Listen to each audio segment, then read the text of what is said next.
So I've been asked for some tips about different yoga props, and I hope these videos will be helpful. So today I'm going to talk about yoga blocks.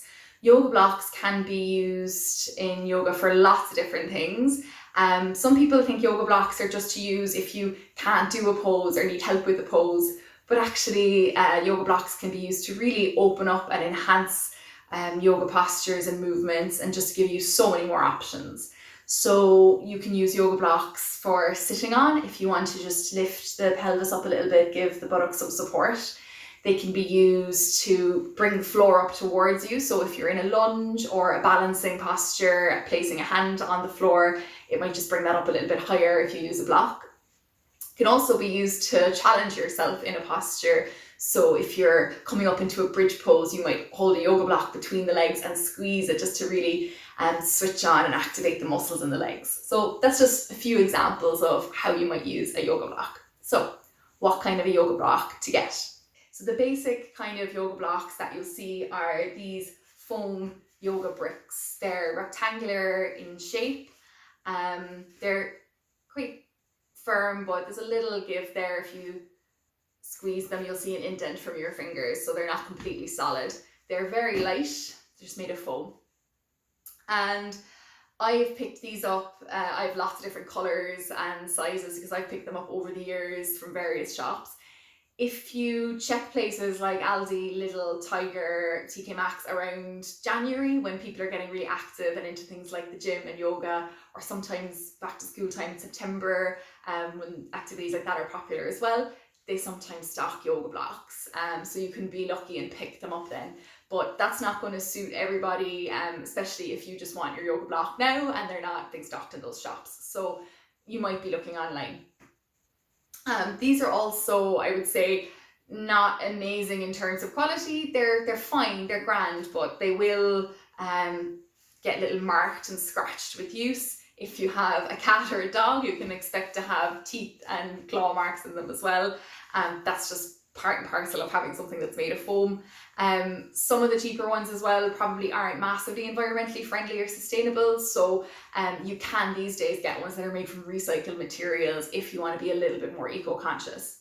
So there's a few online shops that do good quality, sustainably made yoga bricks. I know that Manduka, a yoga mat manufacturer, do recycled yoga blocks, and a really good small business called Ecotex Yoga do them as well.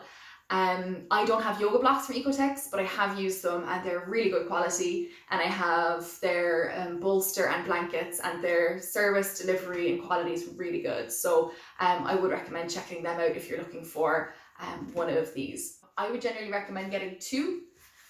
For a lot of things you're going to want blocks maybe under your hands, and it's good to have two. And if you are getting two, I recommend getting them together and making sure that they're the same make and the same size.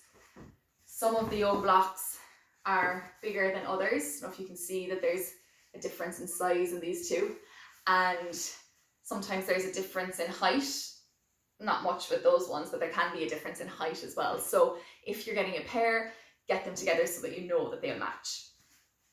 So the other yoga block I have to show you is one of these lower, flatter ones.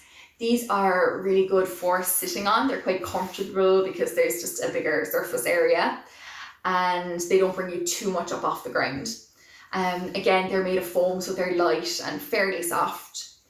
And these are also good if you do restorative or yin yoga for using as a little bit of cushioning or putting under your head, because again they're quite low and quite wide. So I would say for restorative, for yin, for sitting on, for comfort, these kind of ones can be really good. They're not as good for support during your practice, just because the edges are quite narrow. So for that kind of thing, I would go with these bricks. The only one that I would talk about that I haven't got here is Cork yoga bricks. So they're the same kind of shape and size as these ones, but they're made of cork. These are really popular with lots of people because they're quite sturdy, they're quite durable, they're well made. They're actually heavier. I know a lot of people think of cork as being really light, but they're quite weighty and quite solid. So there's not as much give in them as the foam blocks. So if you want something light, the foam blocks are the way to go. If you want something solid with a bit more weight in it, the cork blocks. Apparently they're also really good in that they don't slide around, so they're quite stable in that way as well. So a really good option as well if you want something a little heavier and more durable. So that's a little rundown of yoga blocks that you can get.